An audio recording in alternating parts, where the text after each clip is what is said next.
The buyer went to the casinos and no longer has enough money to close the transaction. Hey, everybody, welcome back to the channel. Here's another question that I get a lot.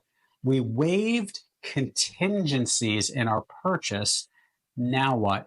So here are the three most common types of contingencies that we see buyers get creative with.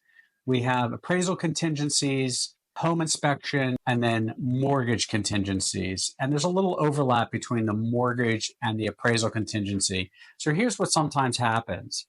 A buyer may say, hey, look, I'm offering $500,000. I want the house. I don't care what it appraises at. I'm still buying the house. Now, there's a nuance here with the contracts that we use here in New Jersey. If it's an FHA or a VA mortgage, there is an appraisal contingency baked into that contract. So if you're paying $500,000 for the house, that house has to appraise for a minimum of $500,000. If you're using conventional financing, technically, per the standard agreement of sale here in New Jersey, it doesn't need to appraise for $500,000, although most people kind of think that it does.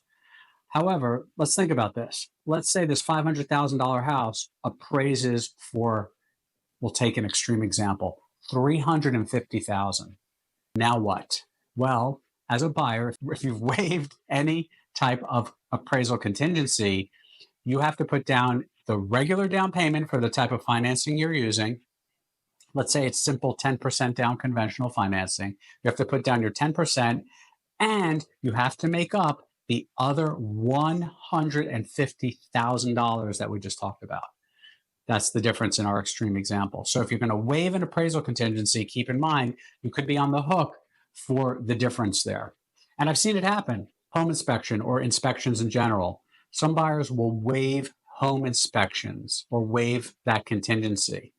So I don't recommend it.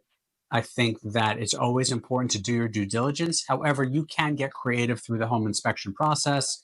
Something that we often do is sometimes we'll refer to it as a home inspection deductible, basically saying if the house has defects that are less than a particular dollar amount, I'm good moving forward. It's all good, man.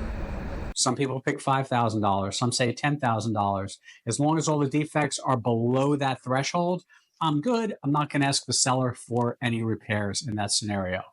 If you want to totally waive the inspection contingency, you can do that. We have a form, as most brokerages do, that you acknowledge that you're buying this at your risk. As nice as a house looks, hey, look, every house is going to have some issues.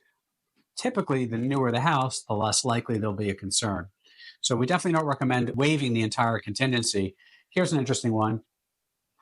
So we talked about the appraisal contingency. So if you don't get a mortgage, there is typically no appraisal.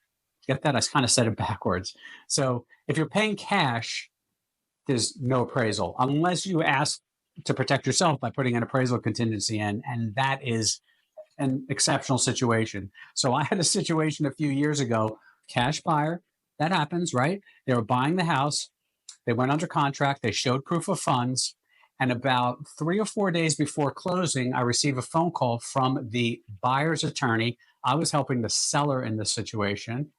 And because I was getting concerned, they hadn't scheduled settlement. So I had reached out to the buyer's attorney. And I was told that the buyer went to the casinos and no longer has enough money to close the transaction. Mine had $80,000 inside. And this one, nothing. Hey, there's Skittles in there! I don't know how you prove that. I have to believe that I was told the truth. It was the first time in my career that that type of a story was told to me, but people can be irresponsible with their money. And if I take it at face value, that is extremely irresponsible. So interestingly, there was no cash contingency in that transaction, but everybody was left with no choice other than to terminate the transaction and move on and find another buyer. Thanks for watching. Thanks for making it to the end of the video. Please take a moment to like this video, subscribe to our channel, and please leave a comment below. And if you like this video, you might like this one right up here. Don't forget to subscribe.